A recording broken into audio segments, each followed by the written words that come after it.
Harbor House and a handful out there at Toonland and for our March story slot.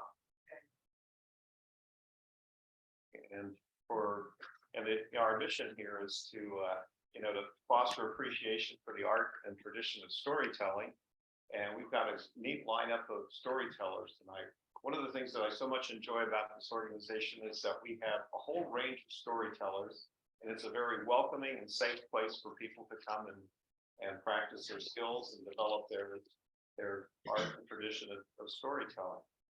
So tonight, for our opening teller, we've got Roopa Mojan, and then our featured teller is going to be Tobey Anderson. And Tobey, would you introduce Roopa for us? You guys have a long relationship, and if you can unmute yourself. Okay, it'd be a pleasure to introduce my friend and storytelling buddy, Roopa Mojan, who is from Walnut Creek, California. And Roopa is a professional storyteller. And when she's not playing grandma, because she's a brand new grandma, she is crafting these incredible stories, braiding them with childhood memories of when she grew up in India. Roopa is a volunteer, a docent and storytelling volunteer for the Asian Art Museum in San Francisco, which is actually a very, very famous museum. She and I got to know each other through another storytelling group called the Asian American Storytellers in Action. And we've done several events together. Roopa, I'm really so proud to say this, Roopa is a Chautauqua scholar, and she has spent almost a year researching the life of Kasturba Gandhi, or Mahatma Gandhi's wife. And she did this incredible portrayal. That was like about 45 minutes with Q&A afterwards. If you get a chance, please try to see this. And now it's my pleasure to present Roopa. Namaste, and thank you for that very generous introduction, Tobey. I want to take you back to my younger days growing up in South India, when I was told many times by elderly aunts that a way to a man's heart is through his stomach. They were implying that I should be learning to cook because once I get married, that's all I'd be doing. Well, I didn't buy that. And I had a very progressive grandmother who was the queen of our kitchen at home, and she kept me away from it, saying, you focus on your studies and the other important things in life. When the right time comes, even a donkey can learn to cook. I bought that, and I never really entered her kitchen. Very soon, as luck would have it, I was married and I was leaving to a faraway place, the US of A, and I did not know how to cook. My grandmother sat me down and she dictated a whole bunch of her recipes to me. I didn't even have time to try them out. And so I came one November day in 1981 with two big suitcases filled with all things Indian, spices and lentils and pots and pans, and of course, my grandmother's recipe book.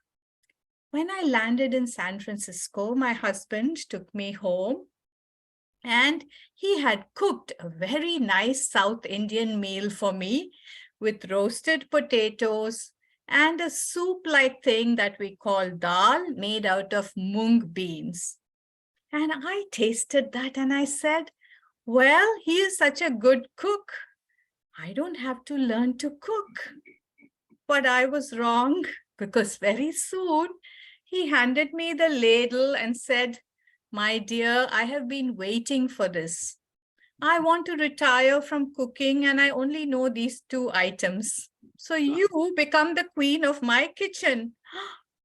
What was I going to do? I quickly pulled out my grandmother's recipe book and I started trying those recipes.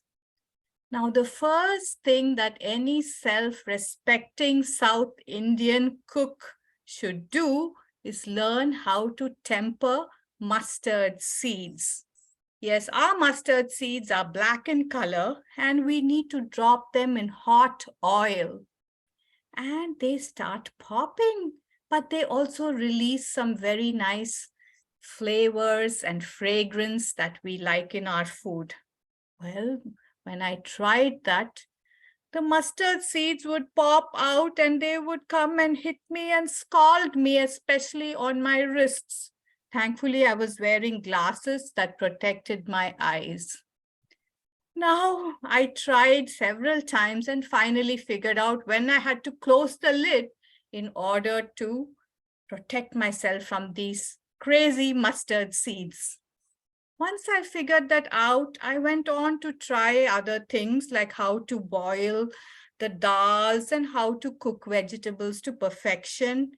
And over the course of the next few months, I did learn the basics. But what was I to do when the pressure cooker I had exploded and there was green spinach on my ceiling? What was I to do when a cousin and I tried to bake a pineapple upside down cake and it caught fire and my husband had to play fireman? Well, there were a few more mishaps. But at the end of the year, I decided that I was good enough to invite people over for a dinner party. And like my grandmother, I was going to make everything from scratch. After all, I had the entire day to cook, and my husband was going to help me with some chores. I started in the morning prepping, cutting all the vegetables slowly because my knife skills weren't very great and I feared cutting a finger or two. So I cut and cut and cut as I prepped, and it took me half the day. Then I started actually cooking the things, all vegetarian food, and letting the soups and the stews called sambar simmer. And that too dragged on and on. And my guests were supposed to come at 6 p.m. And I thought everybody follows Indian Standard Time, which means they will come at least an hour late. And I counted on that and I was like going at a slow pace without panicking. But guess what? At 5 o'clock, I hear the doorbell and a family shows up. What? They were supposed to come 2 hours later. And I went into a panic and I still had to roll out the rotis or the flat bread. Oh, I should have listened to my husband when he offered to pick them up from the Indian store. But no, I wanted to make everything from scratch. And under the eagle eye of these guests, I started rolling them out and they took different shapes, anything but circular. And one even looked like the map of India. And I barely finished this when I saw the pile of dishes I had created, and my husband quietly went and started working on them. Well, by 7 o'clock, I was done, but exhausted, and I looked like I had run a marathon or two. The other guests came and they all started eating. But I was wondering what sort of feedback I would get. One of the elderly moms, she suddenly said, "My stomach is hurting. I think the eggplant you made might have upset me." Oops, was I poisoning my guests? Well, thankfully, nobody else complained. I think it was just her. And by the end of the night, I thought it was a pretty successful party. And Indians don't give compliments very much, especially that generation. And one of the guests said, for a new bride and cook, It was not bad. Well, I took that as a really good compliment and I felt very happy about my dinner party. Now, I decided that I was going to focus on my family and stop inviting these people if I could avoid it. And soon I had two daughters and they were growing up and I thought, well, I'm going to dedicate myself to them. I don't want them buying school lunches. I need to fix everything like my grandmother and my mother did and pack them in little tiffin boxes that I had brought all the way from India. These are 2 compartments or even 3 sometimes, one on top of the other, and they would keep things hot. They had some insulation. So I would get up early in the morning and make everything from scratch. No peanut butter jelly sandwiches for my girls. I would roll out the flat bread and stuff them with potatoes and cauliflower. I would make a vegetable dish as a side and sometimes different colored rice made with lemon or coconut or tomatoes. And every day I would pack this and send it off.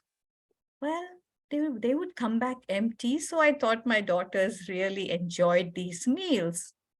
But one day I happened to be in their school at lunchtime, and I looked for them, and all the other kids were playing on the playground.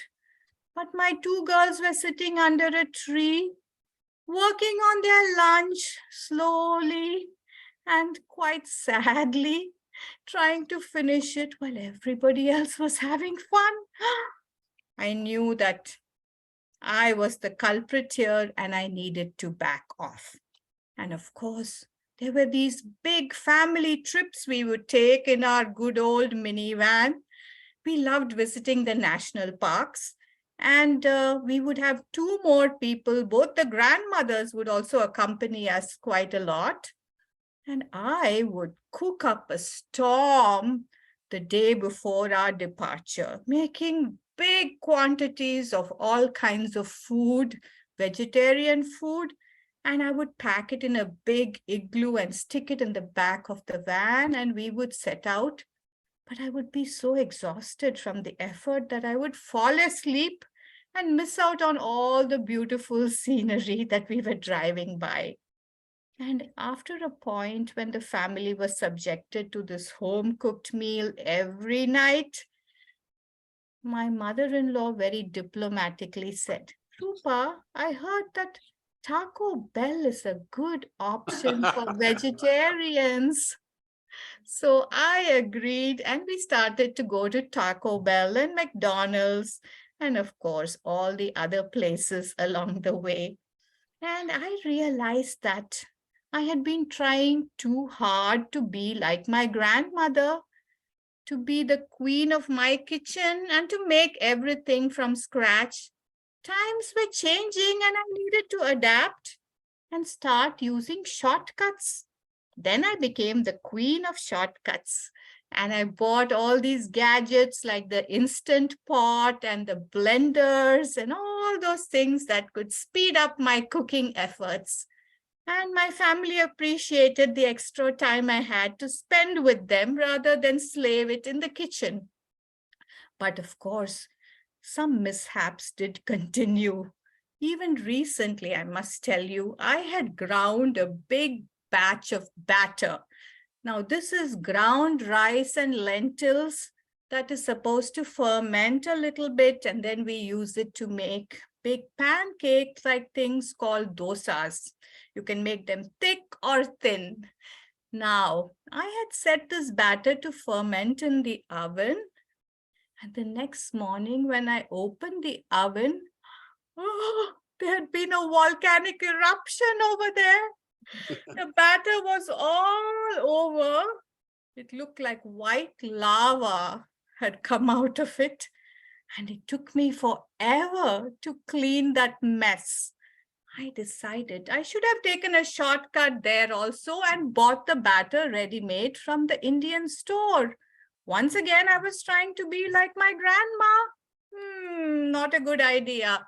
Well, time has gone by, and I must say that I do agree that even a donkey can learn to cook.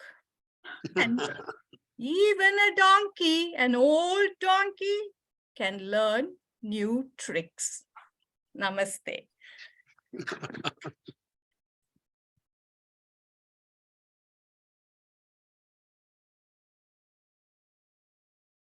Well, Rupa, thanks for that. I can take in the fragrances from the wonderful Indian spices as you're telling your stories. But the other thing, the visual of an exploding pressure cooker and an oven filled with some sort of concoction that took so much time to clean out. But I'm glad that you went from being the queen of the kitchen to the queen of the shortcut. So our next teller is a longtime member of the South Sound Story Guild. And in reading her biography, the first line in there, she said her aunts always say, be careful of what you say. That one has big ears. It kind of makes you wonder. But then in reading Tobey's biography, she's been all over the world, literally. So she has quite a background and is very well traveled and brings all sorts of stories to us. And Tobey also, in addition to being a member of our guild, is a member of the Asian American Storytellers and Action Guild. So she spreads her cheer across quite a range of folks. So, Mukashi, once upon a time. Tobey, the stage is yours. Thanks, Jerry. How did we get here? Stories of immigration. Oshogatsu, Japanese New Year's, was a big event for the Ishii cousins. We'd all gather around to Aunt Jean's house, and Aunt Jean would have all these wonderful, delicious Japanese foods. Sushi, oden, freshly made mochi rice cakes. Oh, we were gobbling them up and laughing and telling jokes and all. And then my Aunt Jean said, all right, you kids, you look around, you pick what you want to learn how to cook, because next year you're bringing the food to Oshogatsu. And go, oh, Aunt Jean, yes, it's your turn. And then my cousin Mikey, he loves theatrics. And he said, hey guys, I have a joke. I'm going, oh yeah, right, Mikey, what? Okay. What is Irish and stands out in the rain?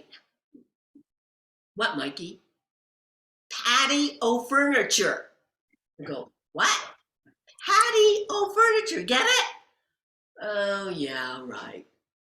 Well, actually, we were laughing about it because the Irish part, we actually have Irish cousins in Portlaoise, Ireland, the O'Dooleys, the Moores, and the O'Connors.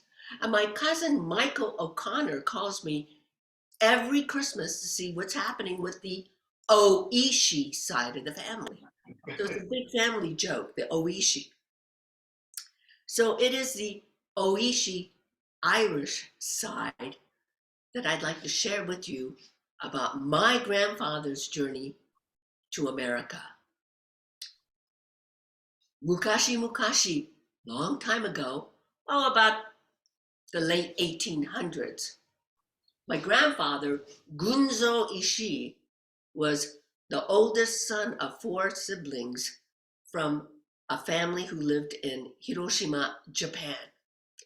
Now his family owned a shoyu factory, soy sauce factory, and it was ingrained in him that he would be the one to take over the family business.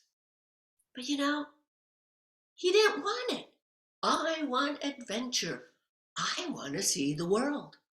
But his father would have none of it. Dameyo, nonsense. You are going to take over the family business. Now Gunzo, he was thinking, my sister can take it over easily. She's so domineering and bossy. She'd be perfect for it. So it was one evening, young Gunzo and his father had a huge argument. You will take over the family business, Deshonette. And Gunzo shook his head, no, father. No, Tosan, I am not going to do it. And they parted ways. Well, Gunzo then decided it was time for him to leave. He had been saving up some money. He had followed the schedule of the ships that were leaving Yokohama Harbor. And one evening, he packed up his little backpack and off he went to Yokohama Harbor. He paid his fee, steerage class, and he hopped on a ship that took off for America. Now, he was way down in the depths of that belly of that ship. And he shared an upper bunk with some fellow who was also going to America. Now, most days it was nice and clear, but on the days when the swells were so high and the ship was rocking, they would close the hatch. And of course, the air inside, the smell of vomit, it was just overpowering. Well, finally they ended up, the ship did land in Canada. So Gunzo hops off and he heads towards Nia Bay, the Olympic Peninsula. There in the Olympic Peninsula, Nia Bay area, he befriends a Native American woman, a Makah woman. And she gave him accommodation. She made sure he had food. And I can just imagine him cleaning fish, salmon that was brought in from the boats. And it was one day while he was working in the fish market, a lighthouse keeper in that area came by. His name was Roby. And he looked around and here he sees this Asian fellow. Why don't you come with me? You work for me. You can help me out in the lighthouse. Roby thought it was, Gunzo thought that was a wonderful idea. So he followed Roby and learned how to do lighthouse duties. Well, then Gunzo decided he was learning some English. And then he decided it would be wise to take on an Anglo name. So he took on the name of Roby. Everyone could pronounce that. Well, he was helping Roby. And when he went to the market to get some fish, he overheard that there was great job opportunities east of the mountain, Spokane. Gunzo decided it was time for another adventure. So off he took off to Spokane. I don't think there were many Asians in Spokane. So there he is. He's the last in line in the employment line agency. It was a long line. And up came a big burly man in a black suit, fuzzy gray hair. It was Mr. J.W. Dunn. He looked at the beginning of the line. He looked at the end of the line. You, young man, you come with me. I can use you. I need your help. So Gunzo followed Mr. Dunn. My wife needs spring cleaning. Addie, that's my wife. You can help her out. Gunzo thought, yeah, okay, pretty good deal. Now, I'll leave you here with my wife because I need to go to the train depot. I'm a beer distributor. I need to meet my clients. And off he went. So Gunzo was a very hard worker. And he polished the floors and washed the windows and went out into the garden with Mrs. Dunn, Addie Dunn, and started clipping away here and there. And then when he was done, Mrs. Dunn came up to him. Here's your money. Gunzo, he just looked at her, sat down on the steps and just started crying. I have nowhere to go. And Mrs. Dunn, she was flummoxed. She goes, you wait till Mr. Dunn comes. So Mr. Dunn came home and he goes, what is this? What is happening here? Oh, you have no place to stay? Well, Addie, we can take him on. He can stay with us and do some jobs for us. And then eventually what happened was Gunzo became a houseboy for the Duns. Well, Mr. Dunn eventually had a business opportunity in Seattle. He was going to become partners with Mr. Strong, who had the Strong Seed Company in Seattle. And he said, Gunzo, you come with us. And you are going to learn how to speak English. And so the Dunn sent him to school. When they went to Seattle and they were working at the Strong Seed Company, Mr. Dunn then had the opportunity to buy that store, to buy his partner out. And he put on the building J.W. Dunn Seed Company. And Gunzo worked for Mr. Dunn. He was a diligent, hard worker. Now, on a side note, some of you might be familiar with this building, the J.W. Dunn Seed Company.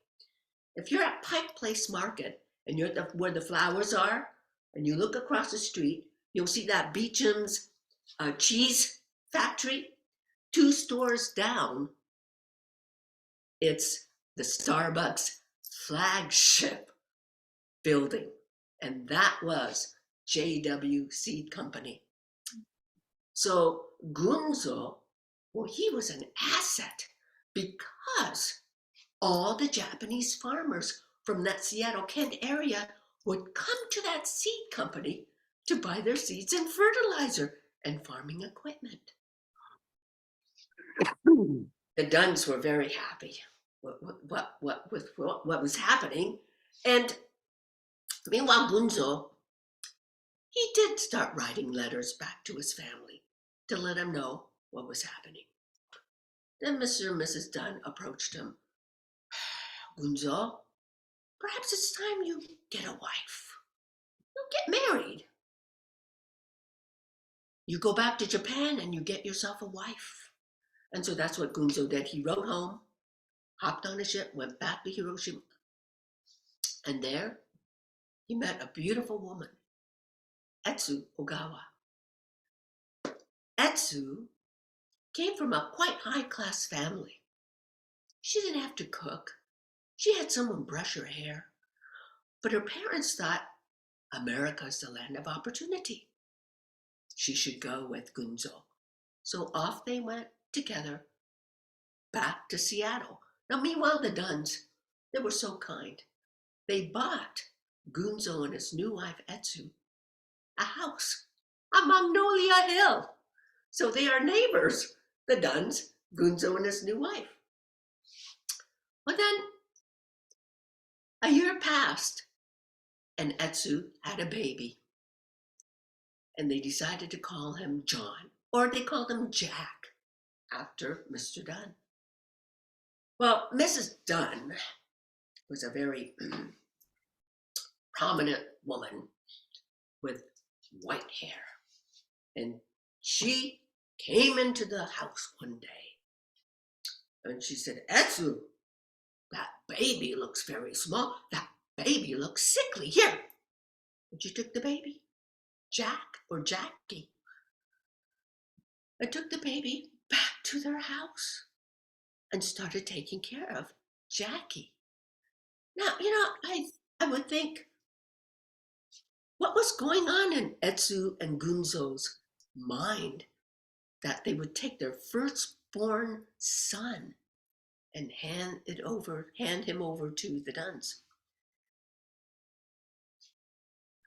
Etsu and Gunzo were so indebted to the Dunns, and the Dunns were a middle-aged couple with no children, that they pretty much gave their firstborn son to the Dunns to raise. Now, meanwhile, Etsu and Gunzo had 6 other children. Now, so they're all living next door to each other, and they're all going back and forth to the Dunns and then to the Ishii family. But Jack was my father. Jack, he pretty much stayed with the Dunns. The Dunns sent him to private schools. They took him traveling all around. They took him to Ireland so he could meet his Irish cousins, the Moores and the O'Dooleys. So Jack My dad was raised by the Duns. Now, with the last child Etsu had, Etsu became very, very sick. And the baby survived, but she did not. So Gunzo was at a loss because here he has all these kids. The Duns tried to do as much as they could to help him out. And then that little baby was named David. He ended up living and being raised by the nurses at the Swedish hospital in Seattle for 3 years. And there's articles about that story in the Seattle Times.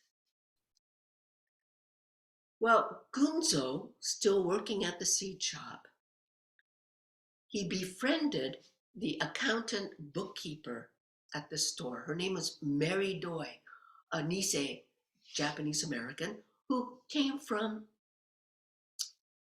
the Midwest. And they got married. What a wonderful woman. She took care of all the children and made sure they were safe and fine. By that time, Jack was at St. Martin's College in Olympia, Washington, going to a Catholic school. And then the war broke out, 1942. 120,000 Americans of Japanese descent were being put in these incarceration camps. Well, Mary Doi knew there's no way she could have her kids, stepchildren, go to these camps.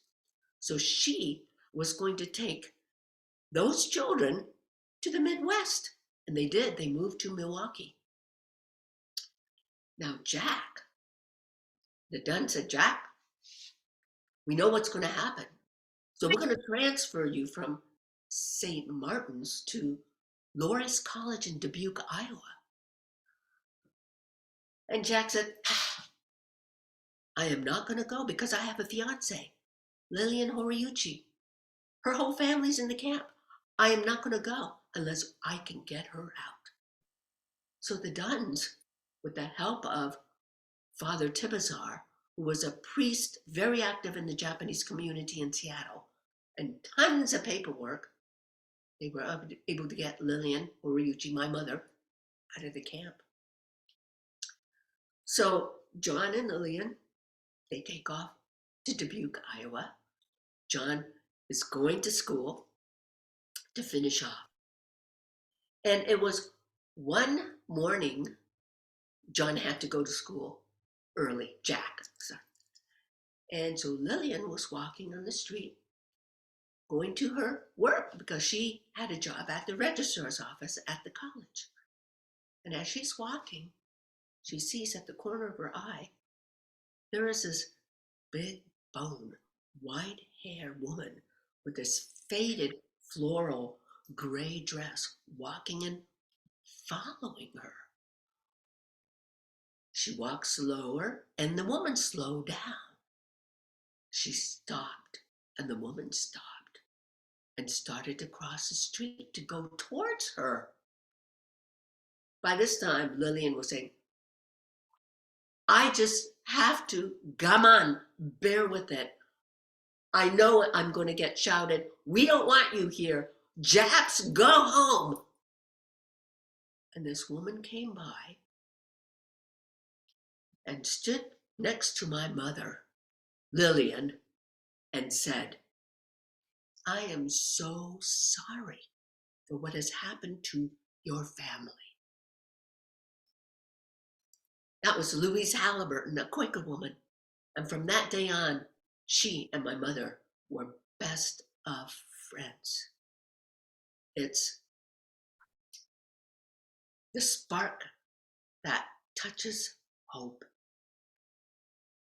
So we have here Gunzo Ishii, first generation immigrant. Jack Ishii and Lillian Horiuchi, Nisei, second generation Japanese American, and me, Tobey Ishii, third generation. We're artists, president of a college, diplomats, Asian art collectors, storytellers. The interesting thing is each generation has made such great contribution to the cultural diversity of this country. And how is that? Why is that? Because America is a land of immigrants. It's the land of opportunity. Thank you.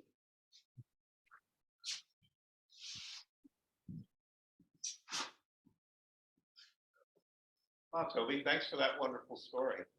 That gives us some insights into your warm and wonderful personality, the sense of adventure and the travel and the things that you bring to this group. And we look forward to more of these stories. Really enjoyed that.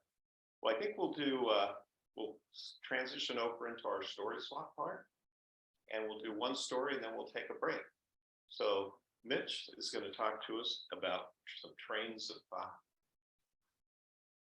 Oh, maybe I am. Let's see. Would you like to sit, Mitch? Yeah, I think Bring bring it. it. Pull this one over.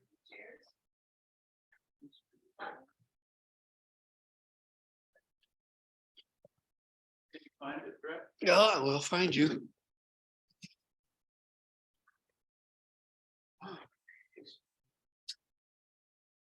Hang on just a minute. There we go. Oh, Here I am. Hi, everybody.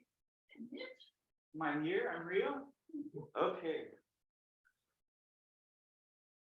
My friend Daniel plays the harmonica.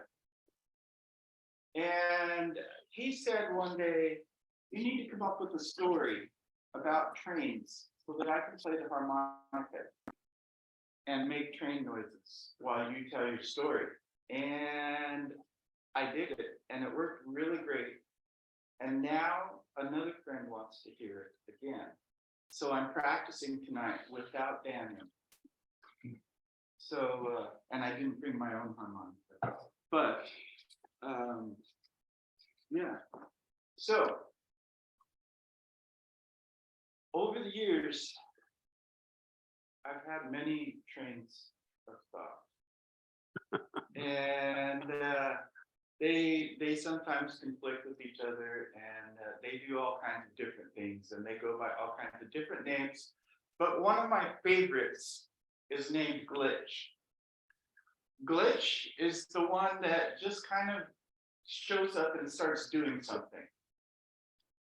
Glitch's superpowers are the trying and plugging away and not caring how other people do things.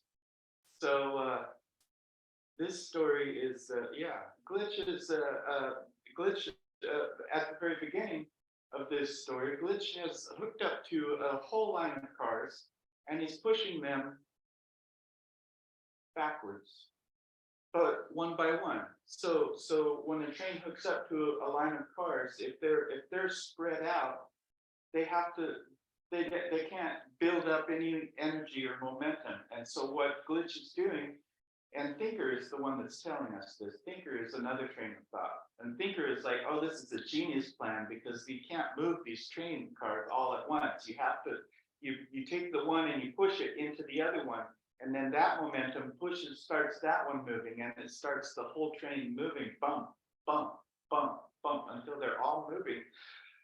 But they're all going backwards, deep into a valley that nobody wants to be in anymore.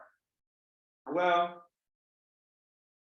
the Thinker says, yeah, I thought of this as a plan. Like, I thought this would be a good plan, but I could never figure out what the next step would be. Like, why, it is, yeah. And Driver is the muscle in this little world of trains. And Driver says, yeah, it's true. You all said, pull us out of here. And I tried to pull straight ahead and it did not work. Like, it doesn't work. But still, I don't know what he's doing going backwards. Glitch is just, yeah. Glitch just does things weird. And Admirer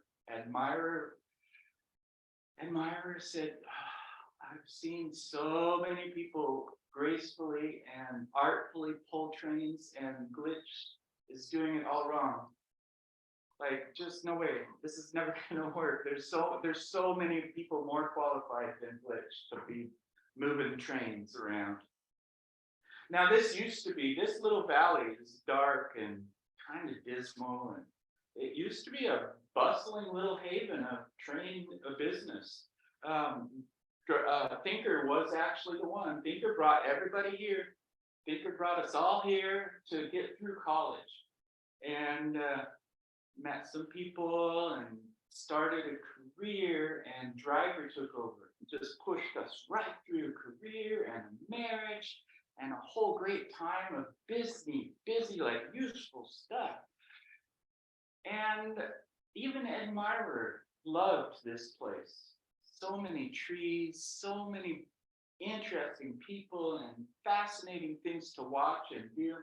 And even after marriage and career, Admirer was the one that led us on a big long tour of travel and interest in watching other things happen out in the world.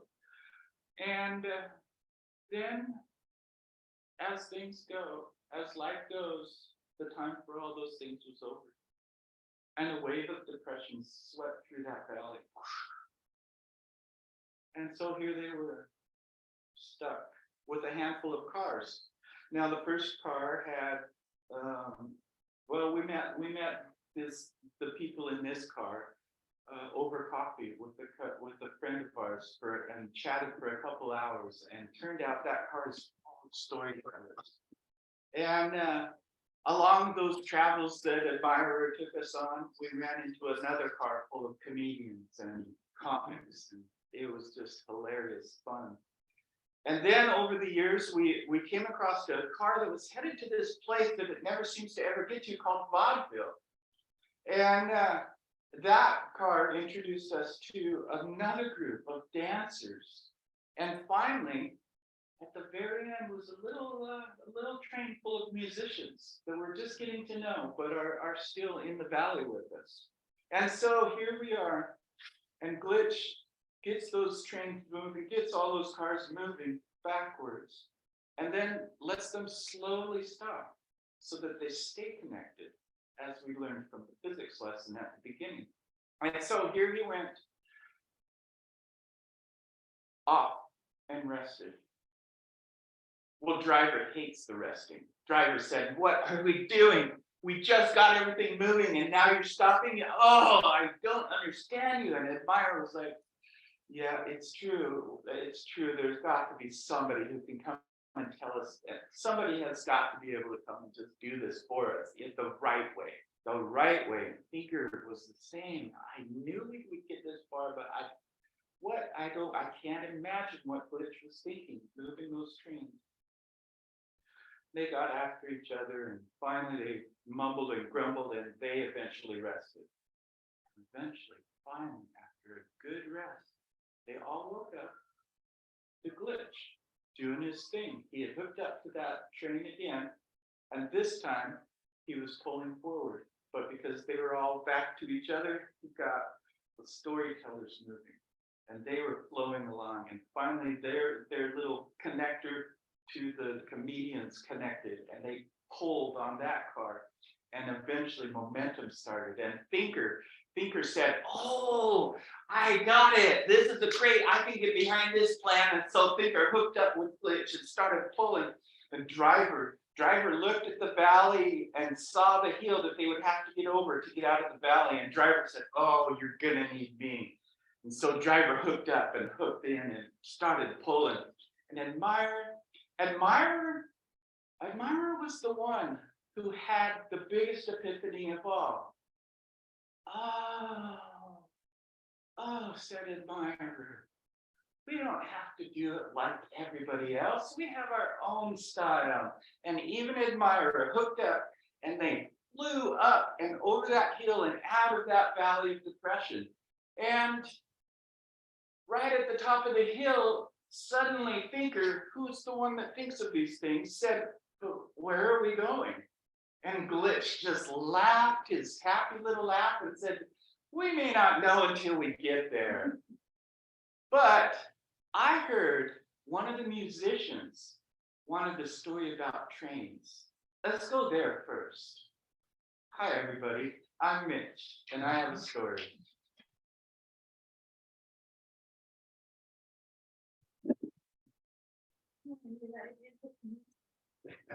Friday night at Rhythm's Coffee at 7. Okay. Yep. Well, good. Oh. Well, thanks, Mitch. And it'll be on, yes, it'll be on Instagram. They usually run an Instagram live as well.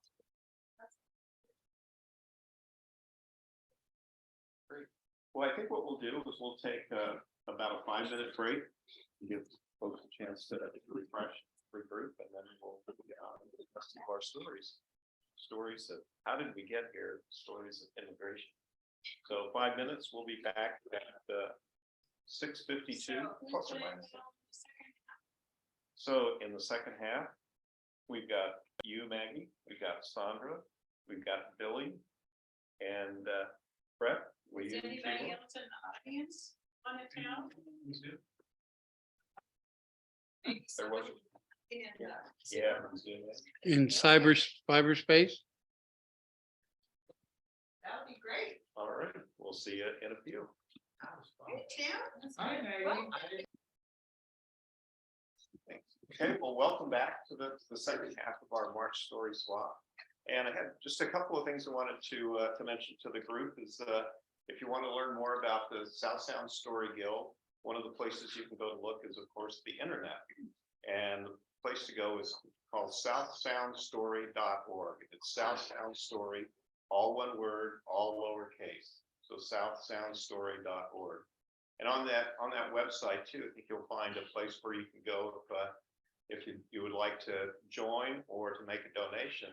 There's a place on the website you can go and you can click on PayPal, because we do need money to run the organization. We rent this space. We have insurance commitments and other things come up that take a little bit of money to keep our organization running. So any contributions, donations, or please join. This is a very welcoming group and a good chance to develop a new hobby and a new skill. So we appreciate that. Our next meeting is going to be April 12th. We meet every second Wednesday. So if you can't remember April 12th, just look for the second Wednesday in April. And we're going to have our two tellers then are going to be Holly Robinson. Holly's on with us tonight, and Matthew Trenda. And we're looking forward to a really good time for that story session. So next up, we've got Maggie Lott.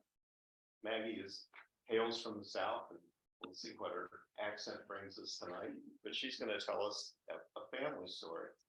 So Maggie, we're looking forward to this. Thank you. Thank you.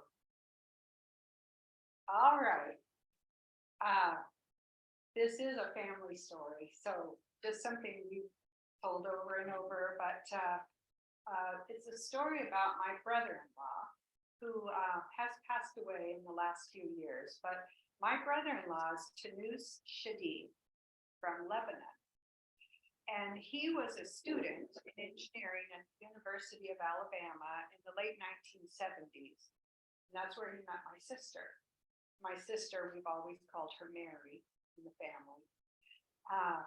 Sissy. Her name is Mary. We've always called her Sissy. But Tanus and Sissy got married in 1980. And you know how it's traditional in a wedding that the groom's family would provide the rehearsal dinner. Well, Tanus's family was in Lebanon and they couldn't come to America. And so Tanus rounded up all of his friends at the university, all students from all across the Middle East, from Jordan, from Syria, Iran, and they all descended on my parents' home the night of the rehearsal. And they brought in all of this food. And they took over my mother's rather small, tight galley kitchen. And they just filled the whole house, kitchen, the house, with all this exuberance. And they were fun and they were joking and laughing. and they made this marvelous feast. Now, all this food, none of us had ever had any food like it. All these ingredients and spices, but it was marvelous. It was all tasty. It was all delicious. But it was so fun. We had all of our family there and all of the friends, and we all sat around all over the house eating. And then for the wedding, now my picture of a wedding when I was growing up was from the few weddings I had gone to in the South. At the Methodist church, after the ceremony, you'd go into the church basement, you'd have a slice of cake, some mince, a cup of punch, and you'd all stand around with your relatives talking to people you knew. It was really boring. But not my sister's wedding, because the rehearsal dinner after our big fabulous feast, all of these young men from all over the Middle East took us all out in the backyard, stood us all in a big circle, and they started chanting, and we were following, and they taught us how to clap and how to stomp our feet. We were all doing these patterns, and they were chanting, and we were chanting, following along. We didn't know what we were saying, but they interpreted for us. And it was all like, may you live a long life, may you have wonderful children, may you be prosperous and healthy and be happy, all of these wonderful messages, you know, for a young married couple. And it was so much fun, so inclusive, and everybody had such a great time. Well, at their wedding the next day, they didn't have a wedding like I had ever seen before. They had a traditional Methodist service, but we didn't have it in the church. They had rented this very big, stately, old antebellum mansion there in Tuscaloosa, Alabama. And after the ceremony, all of his friends again gathered us all together. Let's do this circle. And we did the chant, and we're all clapping, and we're all stomping in this old house. And the people who ran this rental, they came up all kind of worried, and they were worried that with all of our stomping in unison, that we were going to collapse the old wooden floors in this old house. But not to worry, all of Tony's friends took us all outside, and here we were, everybody in the wedding, in a big circle outside under the oak trees, clapping, chanting, singing, stomping, and Tanus and my sister in the middle of the circle, where all of us were celebrating them. It was the most fun wedding I've ever been to. And then I learned something else from my brother-in-law, Tanus. And to tell you about it, I have to explain a traditional dessert that has always been made in my family. We make ambrosia every Thanksgiving and every Christmas, only twice a year because it's a lot of work. Now, some people think of ambrosia as that dessert with whipped cream and little marshmallows and maraschino cherries, but that's not what we had. Our ambrosia was just cut up oranges, grated coconut, and sugar. It's a wonderful, light, citrusy, milky dessert after a heavy holiday meal. So it's perfect. But to make ambrosia, you had to cut up all those oranges. And this is the way we always did it. We'd all sit around the kitchen table and have newspaper all over the table to catch all the juice. And then we peel the oranges.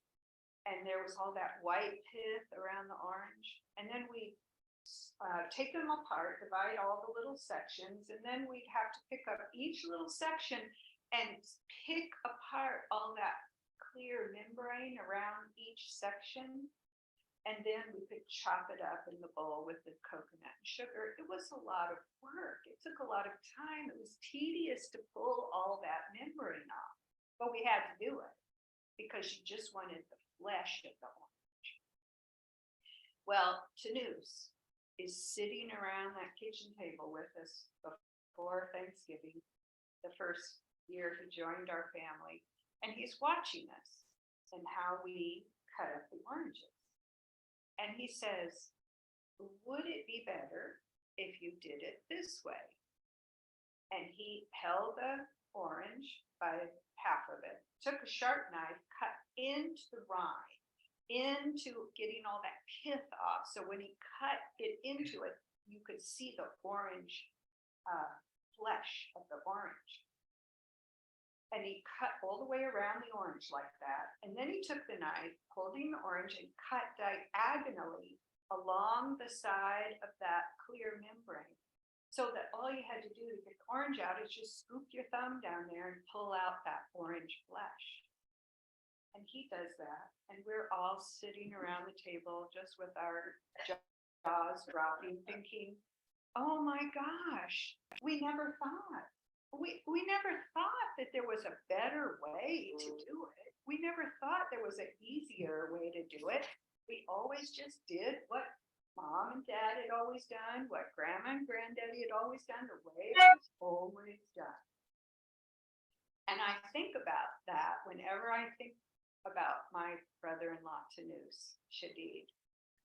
Immigrants, when I think of immigrants, I think of all those wonderful young men who came and made my sister's wedding such an experience, and how they included everyone, and how we all cheered and sang for them. And I think about my brother-in-law, Tanus, an immigrant. He had fresh eyes. He had new ideas. And it shook our family up a little bit, but we were all like grateful, and we learned something new. And then I'm grateful for my brother-in-law, Tanus, and my sister, from their wonderful children. My niece, Jamila, and her new husband, who is an immigrant from Bosnia, have two lovely little girls, Una and Anya. And then my nephew, John Tanus, is just an amazing, engaging young man. And they all live now in St. Petersburg, Florida. And that was my brother-in-law, Tanus Shadid. Thank you.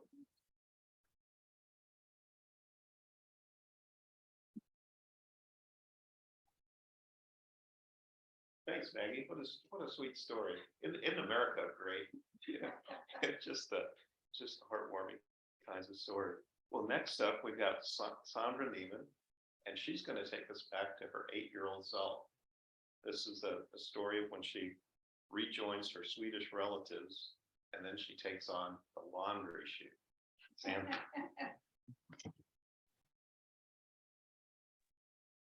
Could you make the volume louder, please?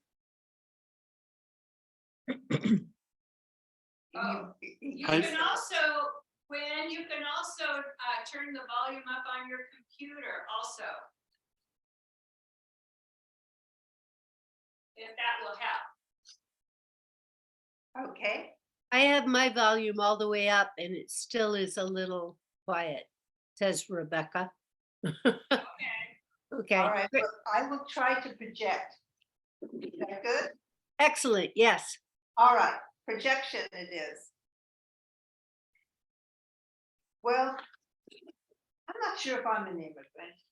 I mean, I was 18 years old when I became a naturalized US citizen. I was born in Tanzania to my immigrant Swedish parents. Now, what does that make me? Other than confused. But in my 8th year, my family all gathered in Uppsala, Sweden, for the funeral of my great aunt Inga.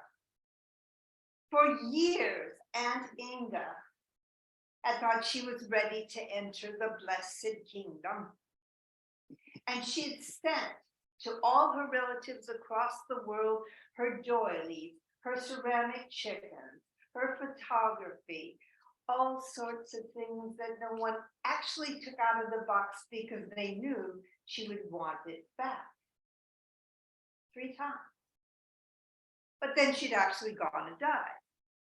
And so the family that could come did come to Uppsala. And every day, her two remaining siblings, my mormor, my grandmother, Hulda, and my great aunt Berta, would sit at the kitchen table and discuss Inga's funeral, as well as the plans for their own funerals. And sometimes they would talk about heaven. Now, it seems like there weren't a lot of scriptural doctrines, precise information about heaven, so it could be imagined as you wish. These two sisters couldn't have been more different. My mormor, my grandmother, Hulda, was a tiny tiger of a woman with dark, dark eyes. And her hands were so tiny, I cannot put her wedding ring on my small finger. My great Aunt Berta, on the other hand, was a tall, lanky, almost gaunt woman with huge teeth and a loud braying laugh, who at 16 had scandalized the family by running off to Minnesota, where she married a Norwegian. Still, she'd been happy with her Marcus, who was renamed Mark Nielsen with an E, and they lived together contentedly for many, many years, but he had died. And now they discussed his funeral as well as their funerals, as well as Inga's funeral, as well as heaven. Heaven, which for Grandma would be a large marble mansion where she could live contentedly with all three of her husbands simultaneously, and they would remove their money boots. But my great Aunt Berta thought it would be a forest with warm, clear pools that you could swim in, and wild strawberries everywhere. Talks about heaven were all right, but even better was when they decided to talk about angels. My grandmother wanted her wings to fold neatly against her back and not disturb the line of her white robe. But my great Aunt Berta wanted wild, wide wings so she could soar like an eagle. Of course, flying was the whole point of being an angel. I mean, I had been obsessed with the idea of flying for years, and I tried so many ways to defy gravity. I'd stood up on a swing in the park, and at the height of the arch, leaped out and crashed. I jumped from the hayloft of my great uncle's barn into the hay, and that was all right. It was a better landing, but the straw would get inside the shirt. No, I thought my best chance of sustained aeronautics lay in the laundry chute. Now, this house was my Uncle Clara's house, and it was the largest house I'd ever known, not particularly wide, but 4 stories if you didn't even count the basement. All the boys were up in the attic, and all the girls were the next floor down. Now, on that floor where the girls were was a fire engine red bathroom. The walls were not appealing, but the laundry chute that could be found in that bathroom was. It was hinged at the bottom. You'd pull it open, and there were tin walls that went all the way down into the basement, where a large wicker basket waited to be seen. being no foolish child, I knew that a few dirty knickers or socks was not going to be sufficient cushion. So over the course of a week, I moved pillows and blankets and even a tarp down into the basement where I could quickly place them into the basket. Then I needed a costume. One of the things the elderly women talked about was how some valiant souls had swum the English Channel and how they had smeared grease on themselves to keep the cold water off. I thought a bathing cap would keep my hair from catching. A bathing suit would not be bulky, and grease would help me slip down. Now, I needed an ally, someone to guard the basement door and make sure that no one came in at the critical time. For this, I enlisted my little brother, Mark. Mark was perfect when I bribed him with chocolate and twisted his arm. He agreed not to go outside when the opportunity arose on a Sunday after a midday, very heavy meal. Mark agreed not to go out to the park with all the rest of the kids, but to be my God. The adults, for the most part, went up into the bedrooms upstairs and took naps. My grandma Hulda went to the parsonage to tell the pastor what he had not gotten right in his sermon. And my great aunt Bertha was in the kitchen. I donned my aviator's costume, smeared myself with grease, put on the bathing cap, opened the laundry chute drawer, and called down, "Mark, are you ready?" Down in the kitchen, Hulda pulled her hands out of the sudsy water. Mark. A disembodied voice of Mark. He was asking if she was ready for the heavenly kingdom. Yeah, I'm ready. She sat down at the table and clasped her hands, closed her eyes. At what seemed like a long time, the towhead of my little brother appeared. "Coast is clear. Come." "The coast is clear. Yeah, sure, I'm going to go. Come on then, come on." Before Hulda. Oh, that's wonderful. That's wonderful. Absolutely.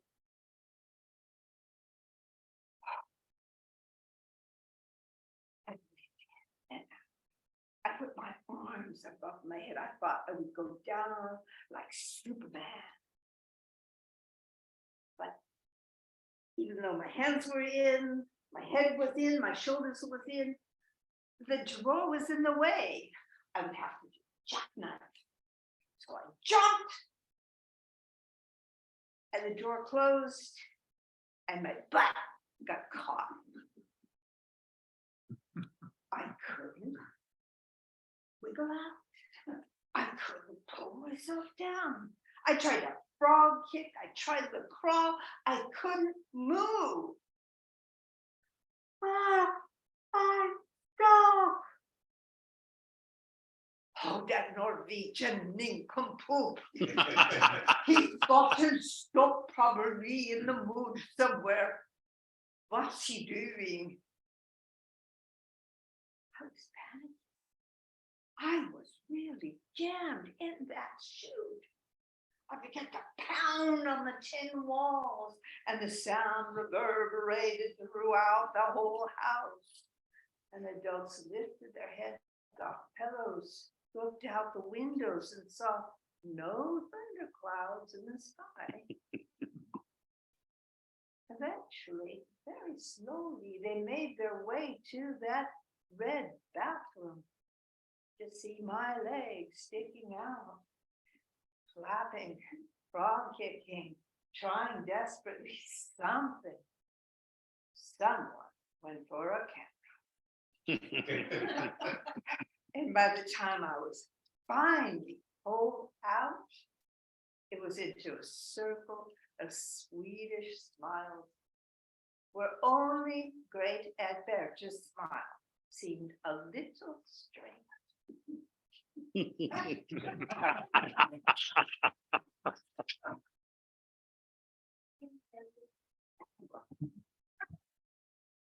Well, thanks. Laundry chutes and pots of heaven. What a great combination. So we're gonna shift gears a little bit and get some unconventional wisdom. So Oh. Bret Anderson's gonna come up and talk to us about There the we rise. Ooh, Okay. I hope that's about right.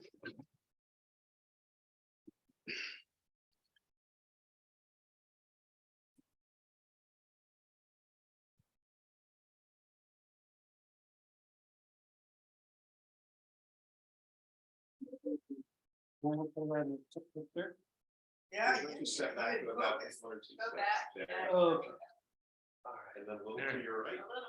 to my right. Other way. My other right. There we go. Okay. Well, you've heard me before tell stories about the people of Helm, which is a city in Eastern Europe that's populated by people who fell there out of a bag of spools that an angel had been given to scatter around the earth. But the angel had torn the bag on one of the Carpathian mountains. So more fell in Helm than fell in other places. But never mind, they got together and formed a community, and they have some interesting adventures. And so I'll tell you a little one tonight. They had in this community, this Jewish community, they would always seek out help from the rabbi. If they were going to build a house, they would talk to him about where. If they had a child, they would seek his advice in naming the child. If they were going to have a party, they would say, Rabbi, what shall I serve? When they planted a garden, they would ask his advice for what to plant, what vegetables. So they're used to going to the rabbi, seeking his wisdom and many, many things. One afternoon in the fall, there was a group gathered in the town square, and they were chatting, and it was a little bit windy. And so they would stand with their faces to the sun, feeling the warmth. And Samuel said, "Isn't the sun wonderful that it warms us on these cold days? Surely the sun is the most important a thing in the sky." And Sarah was listening to him, and Sarah said, "What about the moon? The moon is pretty important." So they started this lively discussion. What's more important, the sun or the moon? And Sarah said, "Well, the moon is very clever because it can change shape. It can change shape." And Samuel says, "Yes, but it also disappears, and something important wouldn't disappear. The sun is always there." "Yes, but," Sarah said, "it doesn't know how to change its shape." So they argued back and forth. They said, obviously, what we need to do is to consult the rabbi. So they went to the rabbi's house and they knocked on the door. He came out and they said, Rabbi, tell us, please, what is the most important thing in the sky? Is it the sun or is it the moon? And the rabbi did as he always does, put one finger to his forehead to think, and he stroked his beard, and he put his other finger to the forehead to think, remained silent for a few moments, and then at last he looked up at his audience, and he said, "The moon is more important, because the moon shines at night to give us light when we need it. The sun isn't so important, because it only shines in the daytime, when there's plenty of light there already."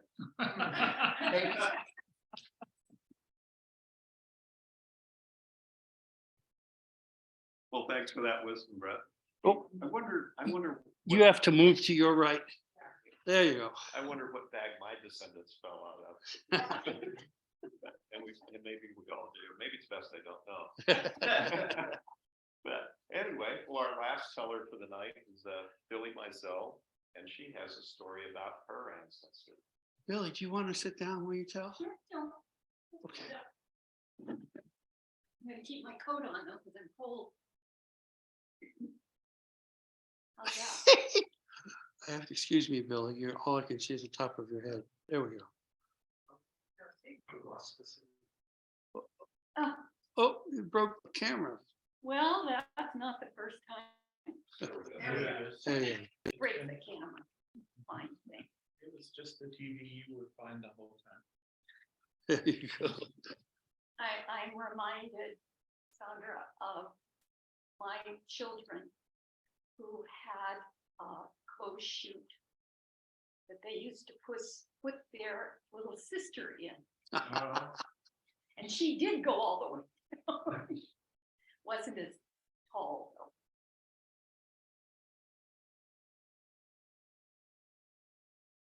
They had the same initials.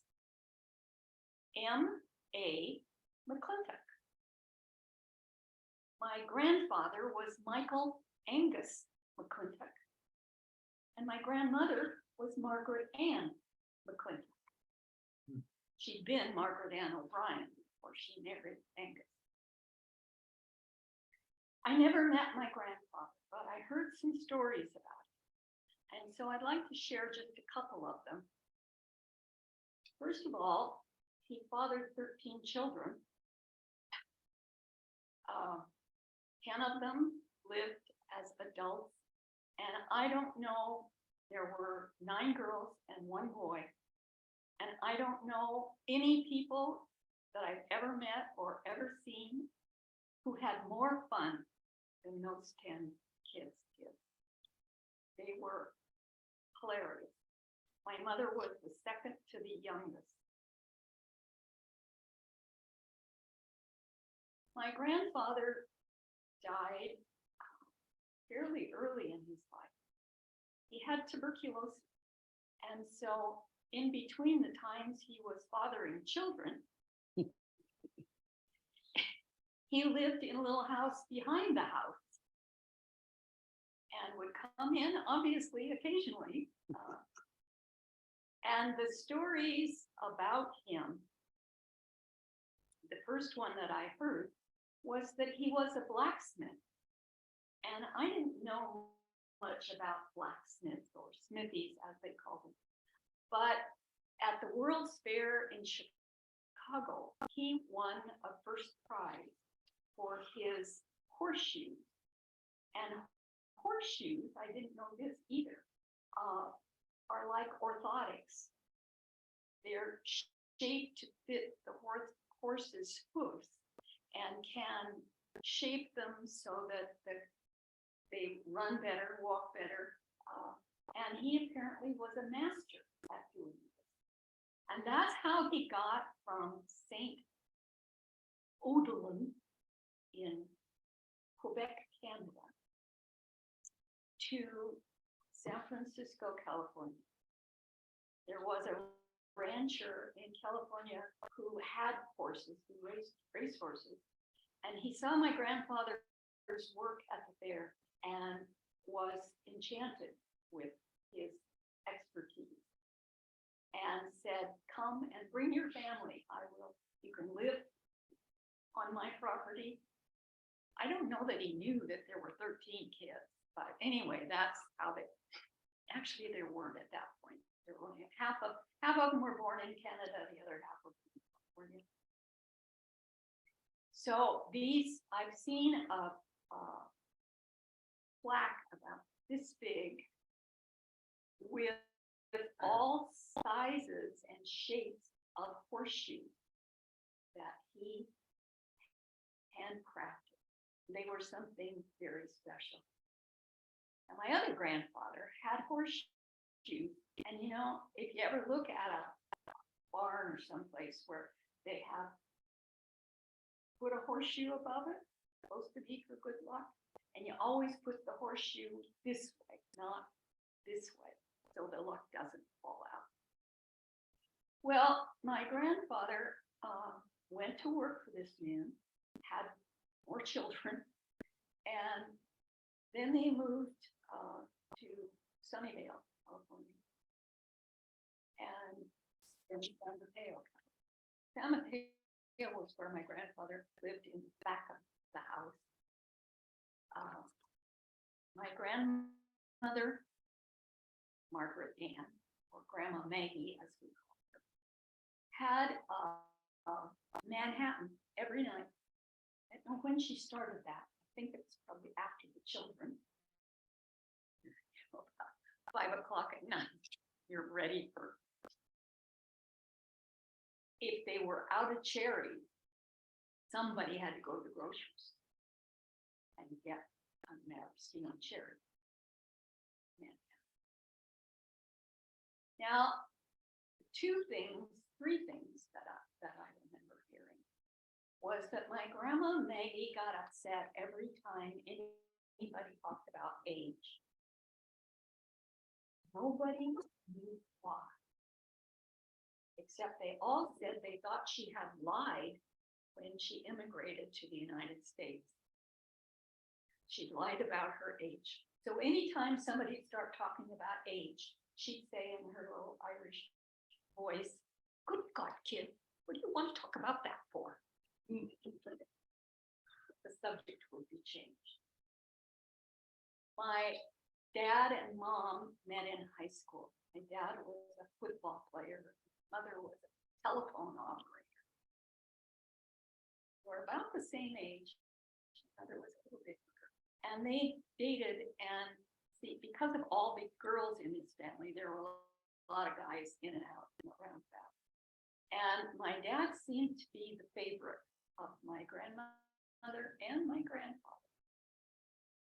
My grandmother called him Georgie. He was George. And granddad called him boy. And one day when he'd been out with my mother quite late, he was told when he came to visit, "Papa wants to see you." Oh, he was really in trouble. So he went out to the little house where Papa lived, quaking, wondering what the old man was going to say. And when he got there, he said, "The boy?" "Yes, sir." He said, "Take this money and go buy me a bottle of whiskey, please." And he did. And he never, ever raised an eyebrow about how late they got. My brother was named after my grandfather. Only he was not Michael Angus, Michael Timothy. And as I looked at the records, and I looked up this afternoon, and I was looking at the map of Canada and the map of Ireland, seeing where they had come from. I don't know the stories about how they got there. They came from their parents, not them. Their parents came from Ireland to Quebec, and then from Quebec to California, quite a trip. And they lived their lives there and raised the most fun kids ever.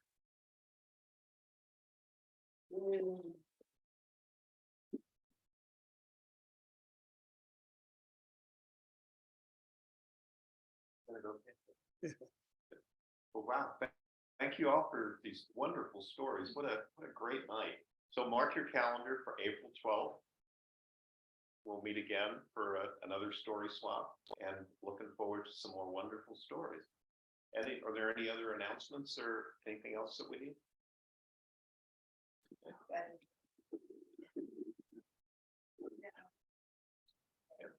All right. Well, thank you very much, and watch your email for the next Zoom link to April the 12th. Thank you. Thank you, Jerry. Yeah, Thank you, thanks. Jerry. Bye, everybody. Bye. Bye.